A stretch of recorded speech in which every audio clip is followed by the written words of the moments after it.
Today we are going to embrace a simple, humble ingredient that is very affordable, packed with protein, packed with fiber, and is so versatile. It's great in soups, salads, and stews. And we're going to show you how to make it and have it on hand, and also how to use it in a dish. Stay tuned.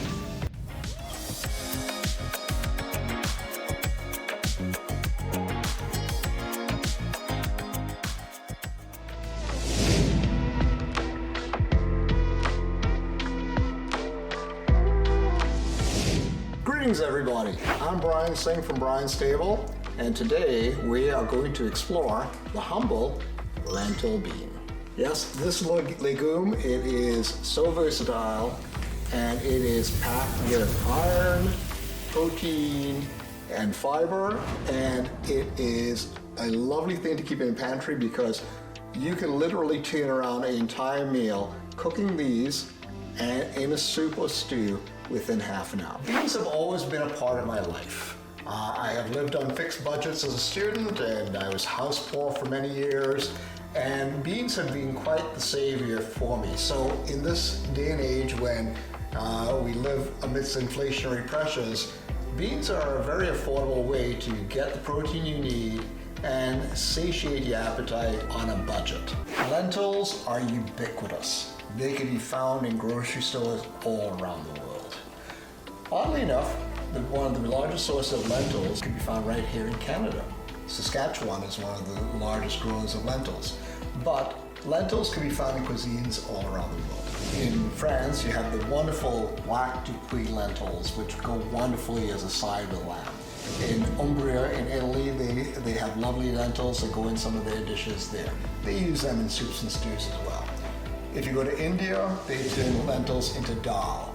And one of my favorite applications, something I grew up with, and it's something that brought on my lifelong love with this legume, was having it as stewed lentils. A very simple dish that accompanies meat dishes in the Caribbean with a salad and rice.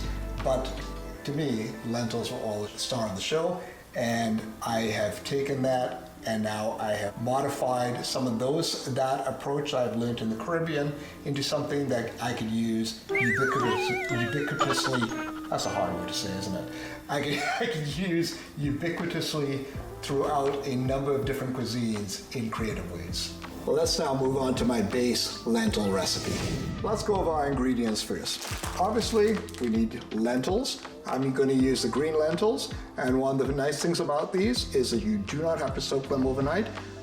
They are fairly low in that unfortunate gassiness that people associate with beans, but because they're so small, most of the gas is not captured within this, and you're not going to have any abdominal discomfort, any of the gas that is associated with most beans. This is a technique that I've developed over time that is going to be like a combination between rice and a stock. So I'm going to use some aromatics, which are very familiar to being used in stocks. So I'm going to use some onion.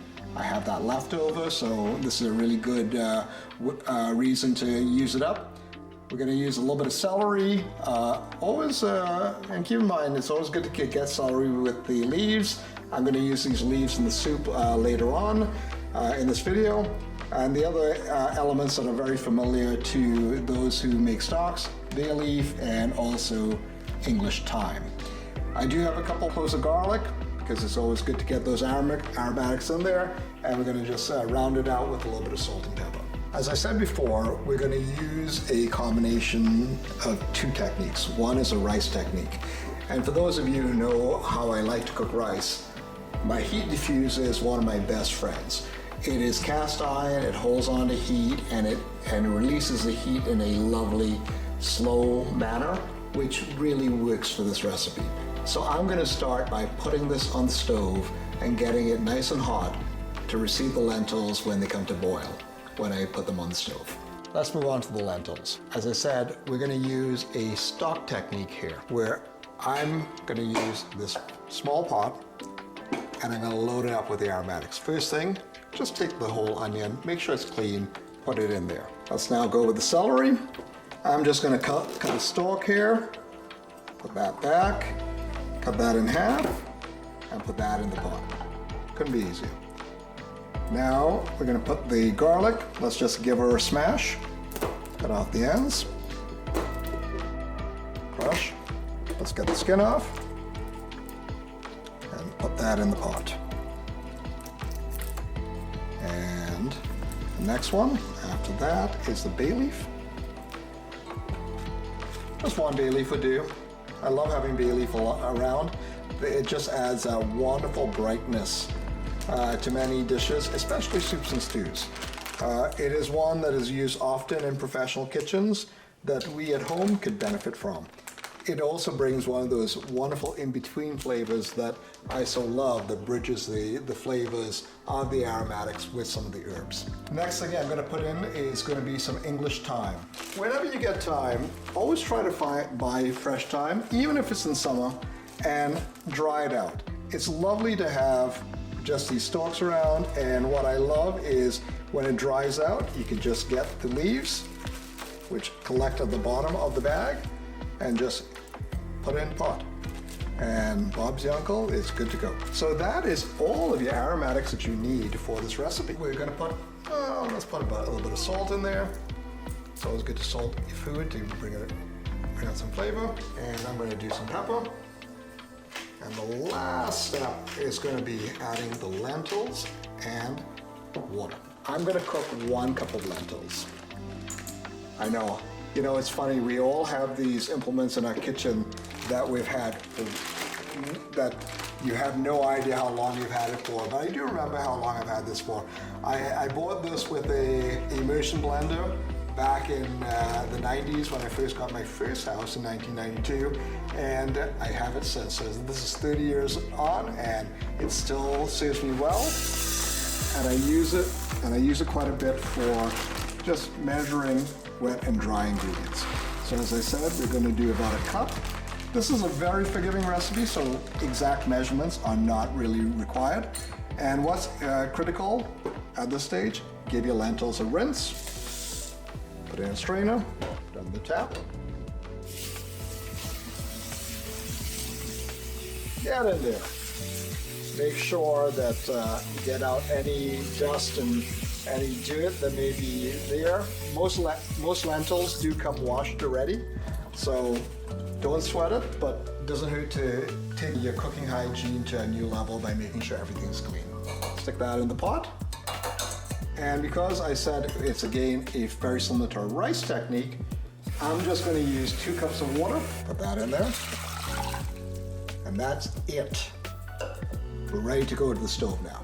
Let's put it on the stove. Turn it up on high, and we're gonna bring that to a boil. Fantastic, it's come up to a boil. So what we're gonna do is we're now gonna move it onto the heat diffuser.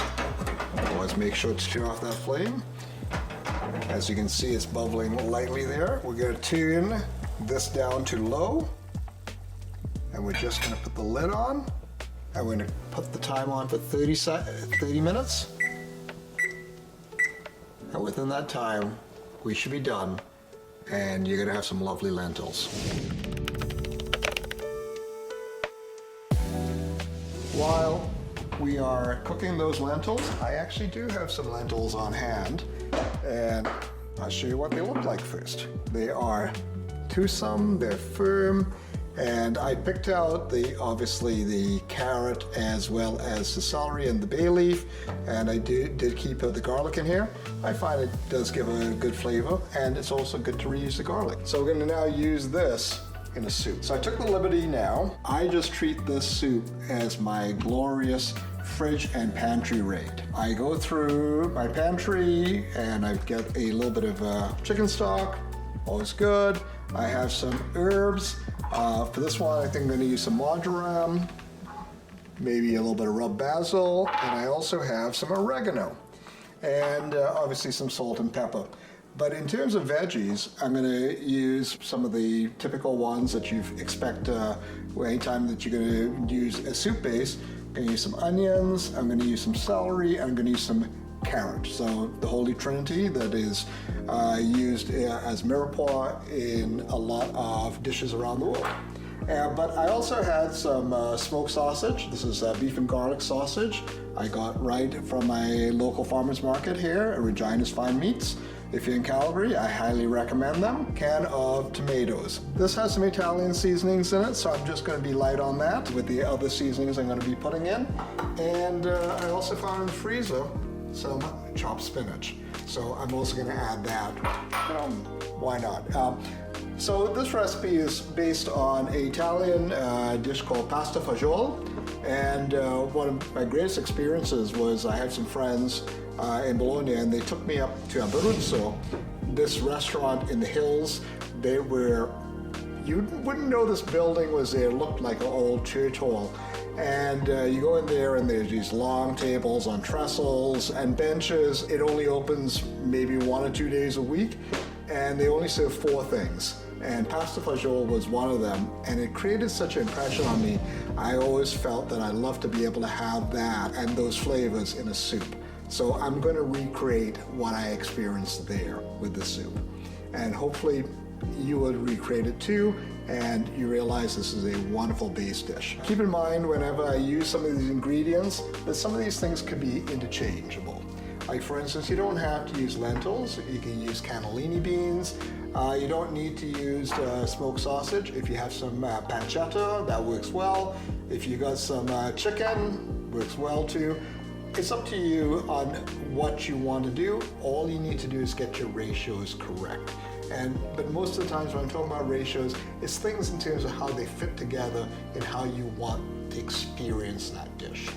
I think a lot of us don't think about that even in making a simple soup. The wonderful thing about this is you cook this, you can put it in a jar, keep it in the fridge, carry it to work, or it freezes beautifully. Just put it up in the freezer and it's there ready when you are. Let's get to the recipe. First thing that you need to do, and I forgot to mention this is the ingredient, is mince your garlic. So to mince garlic, you obviously crush it first, give it a few cuts, and then just slowly go along, and that should be a good enough mince for you. Okay, it's soup, it doesn't need to be super precise, and again, you're trying to create a texture that is pleasing to the mouth, and also something that becomes easily picked up with a spoon. I know, it's all these little intricacies of dishes that when you realize how you want to eat it, you actually have to create the dish in that way. As I was saying before, I was going to reserve the celery leaves. I like chopping them up and adding them to the soup because they add a lovely celery herbaceousness to it. One thing I do like to do with my celery, because some people do tend to find celery quite fibrous, I take a peeler, and what I do is I remove the outer skin of the celery, and what I find with that, it adds, you still maintain the crunch of the celery, but you reduce the fibrousness of it.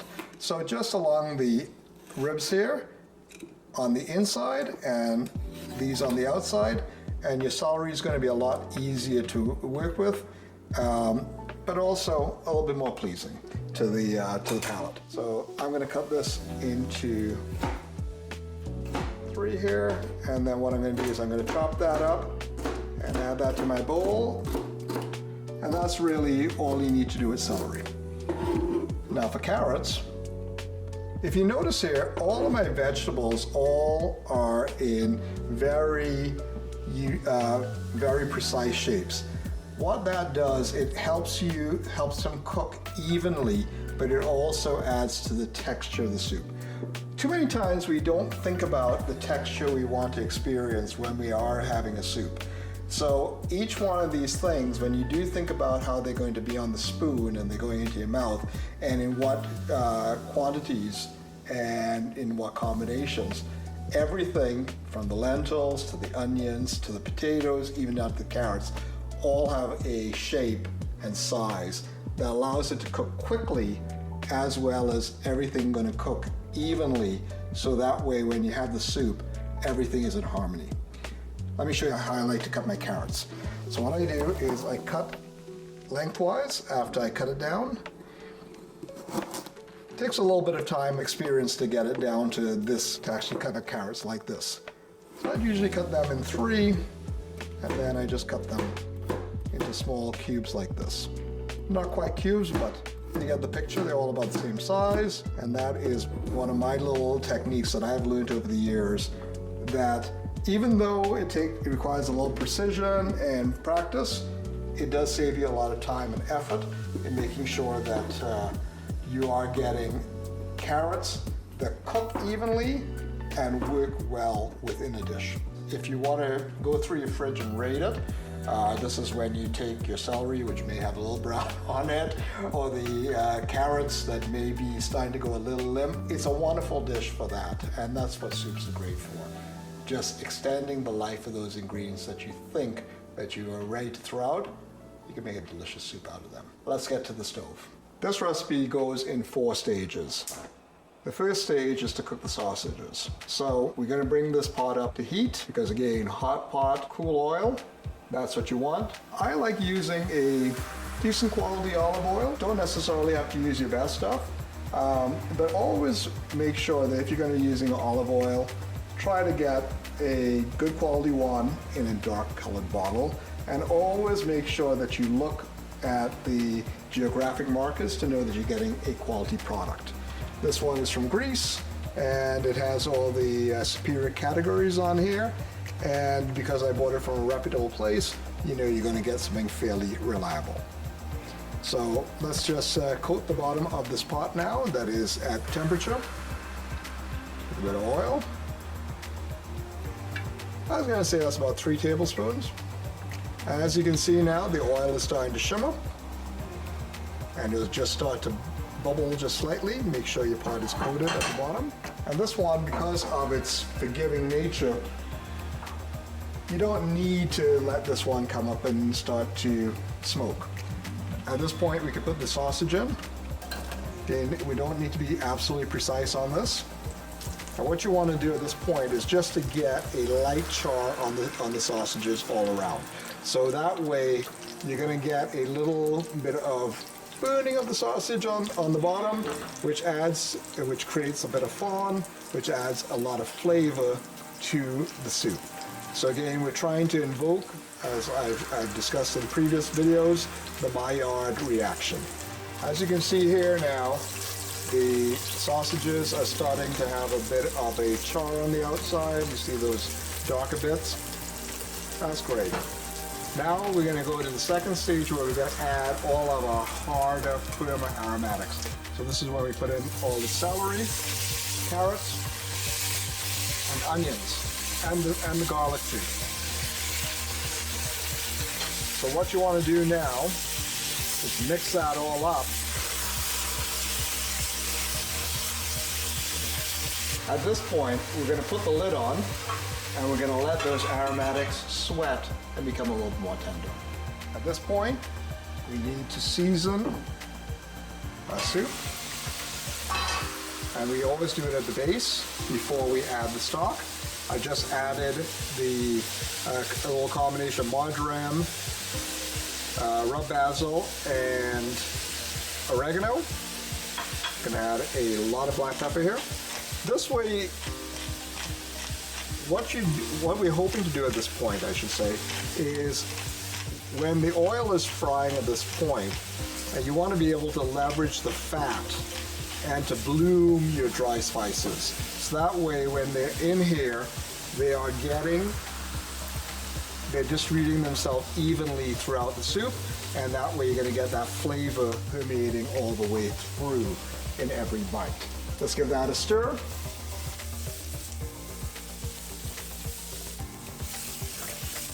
And again, if your meat is cooked beforehand, you don't need to add it at this point.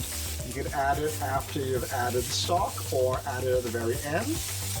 Again, for this recipe, I want to be able to take advantage of that fattiness of the sausage and bring that smoky flavor to the party.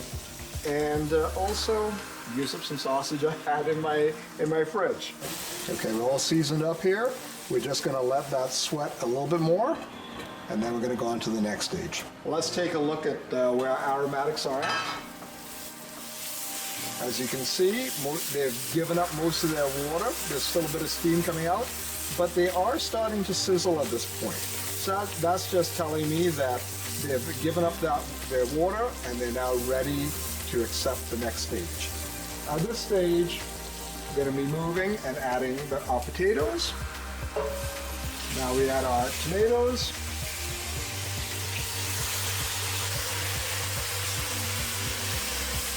One thing I want to emphasize is it's totally acceptable to be using canned tomatoes. We preserve our tomatoes, and the one thing about it is when you do preserve them, it actually unlocks a lot of the nutritious qualities of tomatoes in this format. So, sure, we could say that you should always use fresh ingredients, but this is a very good example of when you have a soup like this and you want to be able to have it in the middle of winter when no fresh tomatoes are available, this is always going to be a great alternative. These are always picked at the peak of the season and at their freshest, so you're going to get the benefit of that. And because this is a cooked application, it's a lot less finicky about how you're going to use it, but you're going to get the full nutritional value of it. All right. So as you can see, it looks a little stewy here right now. So what we're going to do at this point is that we're going to get the stock in and we're going to bring it up to a boil. I do have the lentils to add to this, as well as some spinach and also the celery leaves. But as I said, I'm going to be doing a take on pasta fagioli, and I'm going to add some pasta to this. So I want to bring my stock up to a point where it's maybe about an inch above where it is. So you want to be able to look for this sort of consistency here. Maybe a little bit more. This is a very stewy soup, very hearty. All right. So we use the whole carton in there. So let's put the lid on that and bring it up to boil, and then we're going to add our pasta. Okay, I'm going to reach for my pasta like everybody else. I'm sure that there's always just a slight bit of chaos in their kitchen cupboards. So I have a choice here of farfalle, so the bow tie pasta, or orzo. I think I'm going to use orzo for this one because the texture will work really well with how I cut the veggies, as well as bringing a little bit of a rice-like texture to play off the carb that's in there already, which is the potato. Again, to reduce the gluten in this dish, I'm using spelt pasta.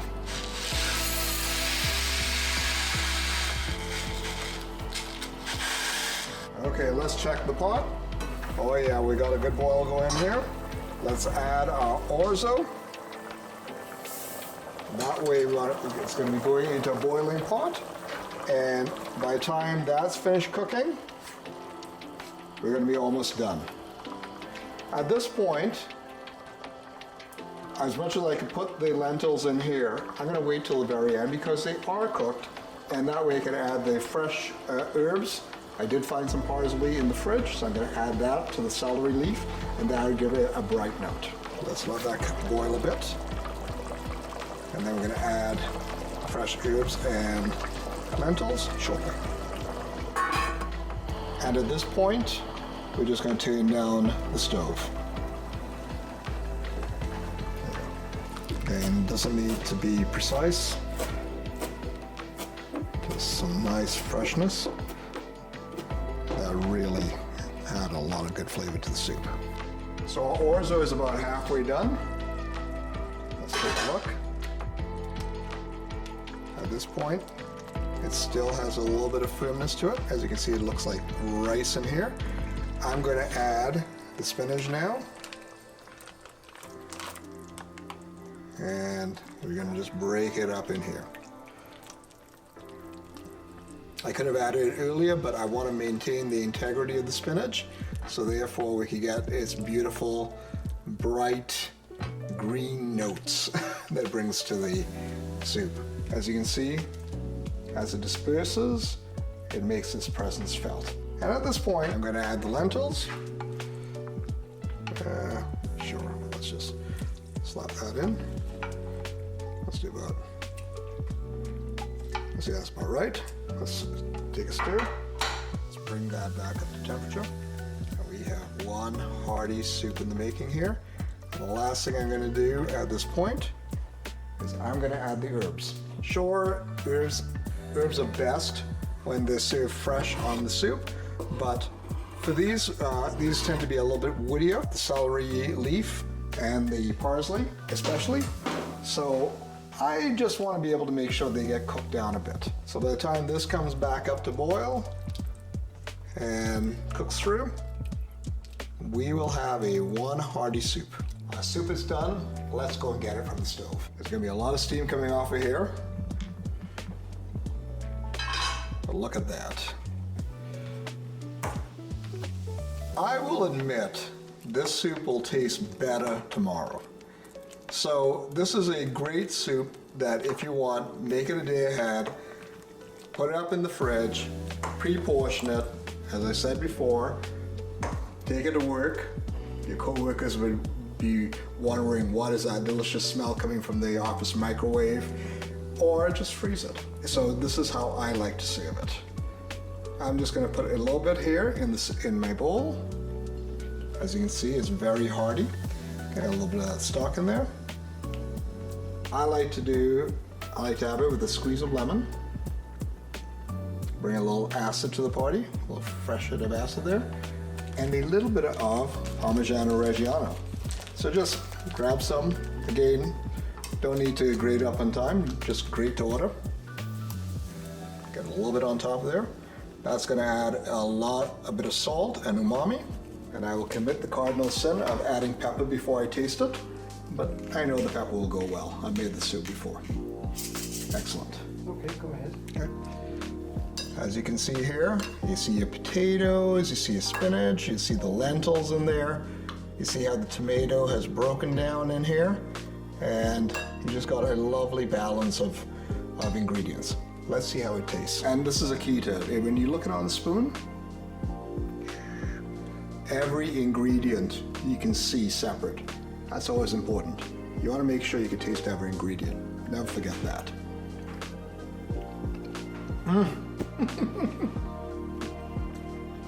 That's so good. It's delicious, it's savory, everything is in harmony. Tomatoes adding the right amount of acid. You're getting a little bit of that celery leaf coming through with a little hint of the parsley. Getting that note. The sausage has done its thing, lovely texture, and the orzo is just perfectly cooked. This is, just imagine, if you just had lentils on hand, how many of these exciting soups you can make. Simple, hearty, delicious, and not that expensive. And I'd encourage you, if you want to be able to stretch your budget, and let's put it this way, regardless of what your income status is, we could always do a little bit better with our budget. And I have done very well with my budget over the years, that I have enjoyed lentils and other legumes in this format. Just have them on hand, follow some simple steps, follow the rules of ratios, and you too would be eating delicious food. Question of the day: what is your favorite lentil recipe? Let me know in the comments. If you like what you're seeing, hit the like button and please subscribe, and thank you very much for watching. And in the meantime, go out there, taste the world.